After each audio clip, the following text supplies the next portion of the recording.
Police और जनता मध्य होली खेल भद्रक जिला भंडारीपोखरी थाना परिसर में मुनिशी मेलन आयोजित होईछि। इंग्रेज शासन समय मुनिशी अत्याचार अतिष्ठ होते लोके लोकों आक्रोश 1942 अगस्ट 17 में भंडारीपोखरी थाना पोड़ी होता आउे भंडारीपोखरी थाना को आसी बाबूलाल मुनिशी से लोकों सुसंपर्क स्थापन करने चाहिए आउ उद्देश्य आरंभ होता मुनिशी मेलन।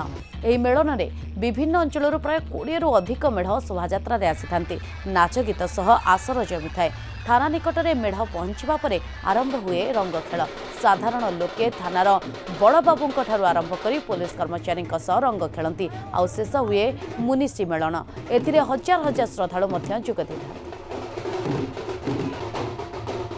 गोटे भाईचारार पर्व आज मुनिशी मेलन हजार हजार जनसाधारण समागम होती गोटे पर्व सूचय दूसरी जो मन भितर जिते राग था भय था ये जो होली जो रंगर खेल तो या भर समस्त एकाकार होती पुलिस जनसाधारण मध्य जो भाईचारा सृष्टि होती मुनिशी मेलन निरा परंपरा कह पुलिस जनसाधारण मध्य दूरता को कम कर गोटे निरा परंपरा कराला लोक भर जो डर भावता जो राग रसा था से मुनिशी मेलन कमी जाऊँगी आम लोक परंपरा लोक सुसंपर्क।